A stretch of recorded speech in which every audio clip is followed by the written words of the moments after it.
Hello again, everybody, and welcome to another exciting edition of Two Men in Black and White, an honest conversation. I'm on the road again today down in South Georgia. It is hot, humid, hazy. Oh, pick your poison. I mean, hotter than I've ever seen and I've ever remembered in Georgia. And I've been here since, wow, '02. Also spent a year down here in the early 90s. I don't ever remember it being this hot down here. But speaking of hot, the rumor mill is buzzing out of D.C. I'm hearing Melania got the boot out of the White House. Not that she's not happy about that, but you know what? It sure does make for great fodder. Anytime we see the Donald take a dump, it's all good in the hood. Also, what a Friday to remember.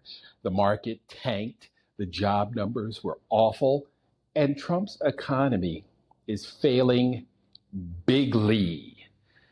I'm joined now by my partner in crime, high atop the Hudson Valley. And Brock Ellis joins us now with a look at what's happening on Wall Street and Main Street. Brock, you know what? The tariff thing just not seeming to work. Canada gave the U.S. the middle finger. Prime Minister said, we're out of here. We got nothing for you, man. He just basically out-Trumped Trump. Well, yeah, not only has it been entirely chaotic, right, and disruptive to business decision making, because in essence you're playing a game without knowing the rules going forward, right? So there's been that problem to it, but now we're getting to like the real day-to-day issue of the fact that at the end of the day, tariffs are a tax, and it's ultimately a tax that's passed through to the consumer, right? It's either businesses eat the extra cost of buying goods internationally, or they pass it along to the consumers, right? And as much as they can, they're going to pass it along, right? They would only eat it if they didn't think that they could make sales at the higher prices. So it's just a decision if someone's eating it, the Oh, yeah. corporation or the consumer, right? So Trump and his team tried to act and talk about tariffs as if there's something that is paid by other countries. Right. It's actually a tax that's paid by the importer of the goods, very often goods that companies need to build end products because they can't get them domestically. They don't really have the choice, right? We don't create everything here in America. So it's a global economy. So all Right. kinds of goods are flowing in here. And then, I mean, the first thing they're going to try to do is pass it along. And I think everyone is seeing, anyone who's like in a store or spending any money anywhere is seeing the prices are going up. I noticed it last night when we ordered a pizza locally. And I Right. came home and it was like, okay, mushroom and onions are on it. And I was like, it was only a medium pizza. And I was like, whoa, you know, was it always this expensive? And my wife's answer was, No. no, no. I just hadn't noticed in a while. So it's like 24 bucks medium pizza. I was like, whoa, Unbelievable. I had huge sticker shock. And I was like, but then I was like, I don't begrudge the local pizzeria for raising the Right. prices. Their Right. prices have gone up, right? They're just passing it along to me. They're just trying to not lose money. Trying to I get survive. I get how the Yeah. system works, right? But that sticker shock just has to be rippling and be in essence replicated in millions of households on a daily basis, right? Someone I'm Absolutely. sure went out and bought eggs today. Somebody bought, blankets and pillows for their house, right? Somebody bought a dishwasher Mhm. today. Somebody bought a handbag today, and every one of them saw a higher price than they had the last time they'd bought a similar product, right? So we're all feeling it, and I feel like everyone's talking about it. I don't know about you, but like I feel like everyone is even like it's gotten to the point where it's like, whoa, things are more expensive. I mean, Oh, yeah. is that your sense as Absolutely. well? Absolutely. You go to your favorite drive-through or your favorite, fast food place, and, the prices are insane. You're looking around like, what the hell's going on? This has never been this expensive. You go for your normal grocery run, and it's up, 20, 30%. It makes no sense. And, it's funny that the so-called experts, these are the biggest bunch of idiots that have ever been in one room together trying to run a country. because they have no idea how this stuff works, or they're just flat out lying to us because they think we're idiots. I think they're And lying to us. I think they're lying to us. I yes, don't, I absolutely. think that Trump doesn't know how it works. So Right. he gets in his head, we're making America great again. You know, he wants to be in a fight with every other country. He wants them kissing his ass or bribing him personally. So I think Right. that's where his thinking is. I think the people who work with him understand it's a pretty simple concept that Sure. either the US consumer or the US company will actually end up paying, that the foreign government is not going to pay us as part of the tariff. That's not what the tariff is. Right. So I think they understand it. I think that they're all just taught to lie. I mean, the Right. entire, you know, like the head of the labor statistics learned yesterday of what happens when you don't lie because she's fired. She's fired Right. today, She's gone. right? You're She out of gave here. us, she was honest and she was fired. Right. So Howard And Lutnick and the others in Besant, they don't want to get fired, so they're lying. They're going to lie behind Trump, who doesn't understand what the fuck's going on, doesn't care, because he's only looking at it from his own personal aggrandizement and or yep. wealth And creation. and if you look at it too, Brock, after they adjusted the numbers for the last 2, 3 months, it's the worst job creation period in history, in presidential history. No one has been this prolific at being this awful. And that's the problem. We can't trust these guys going forward because they'd rather lie and cook the books and say, hey, we're killing it, because that's what they've been doing all along. And it's a joke, man. It's a flat out joke. So people just are sitting around trying to pretend, if they're Trumpers, that this is working, and it ain't working. It ain't even close to working. So I don't know how people are going to, make it make sense when the reality is telling you that things are getting much more expensive. And then you got to look at your budget and say, well, I don't have much more money to make things work. Like, at what point does the rubber meet the road? Yeah, people are just gonna are going to and probably already are living worse, right? So Right. people are living Right. worse. Okay, so the quality of life is going down in America, and that's an across the board thing, right? Certainly the 99%, like only the wealthiest of the wealthiest don't notice it or have some impact to their life by the higher prices and just the horrendous handling of the economy within 7 months.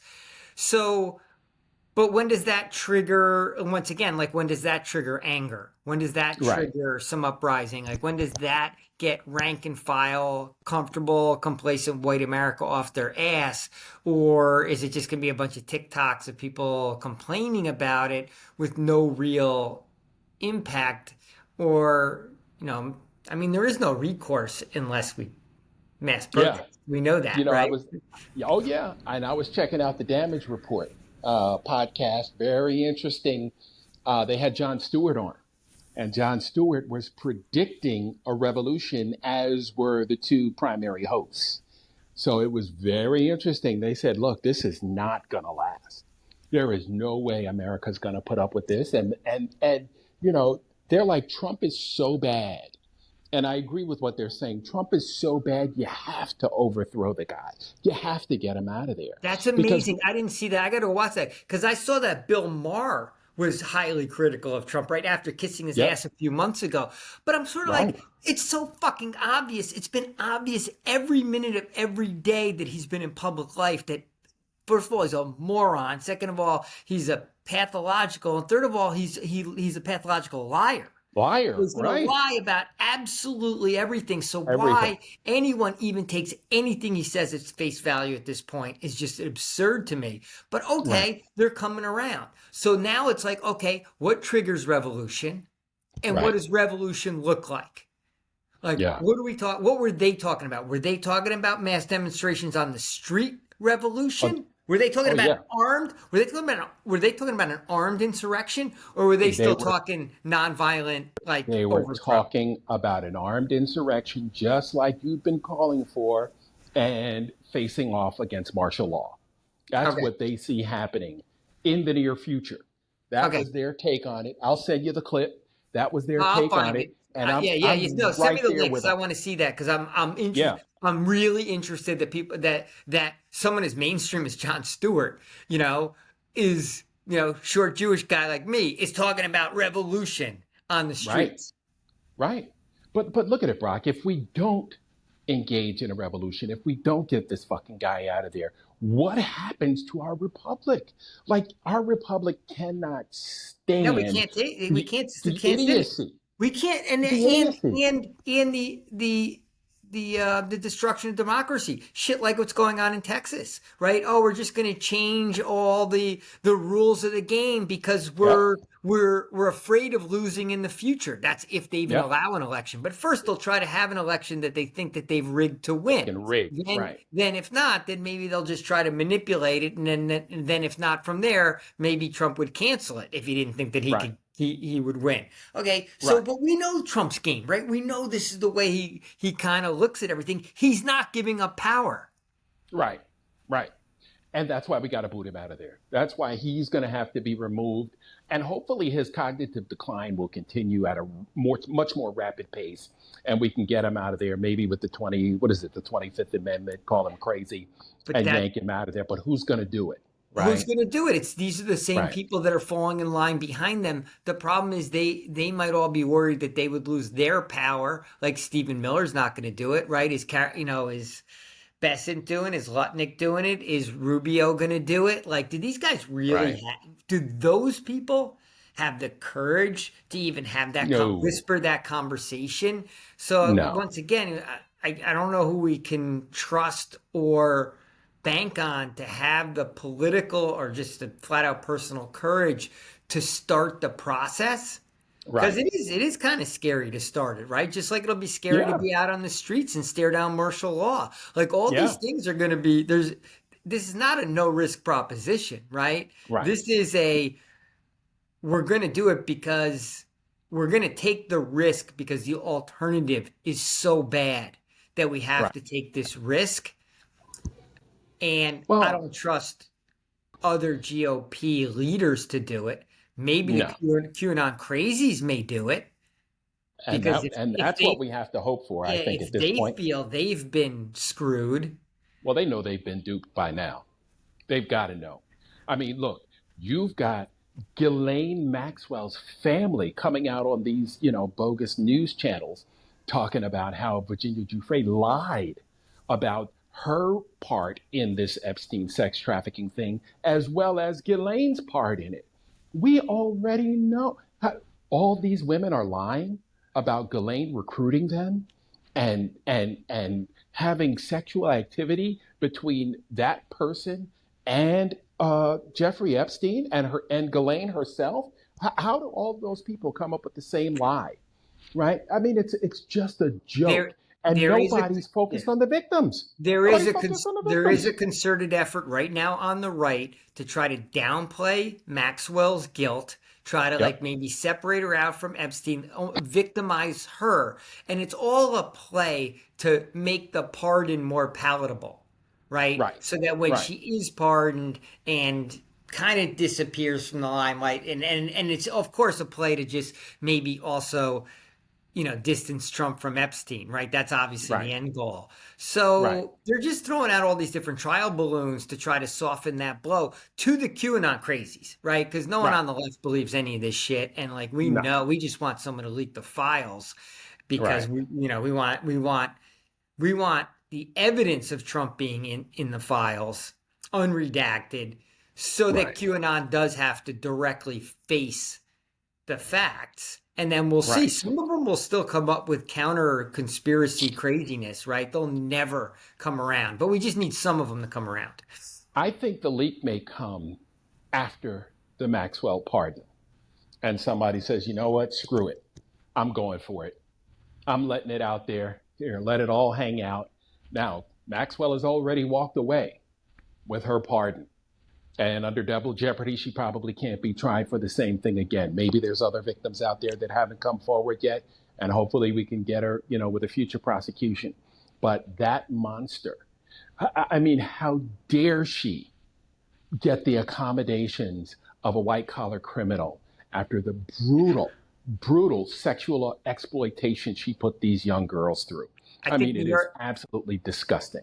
I think New York can get her on state crimes. I think like Letitia That James would can be get her on awesome. something. Yeah, she can get federally pardoned, but we might be able to get her on some state crimes. But look, but you're just watching that game being played. They're trying so many different, they're trying a whole bunch of different tactics to either soften the blow, to, um, yeah, like I said, make Maxwell look that bad. Almost, there was even some stories lobbed out there, some talk out there on the right about maybe that she kind of got screwed in her trial.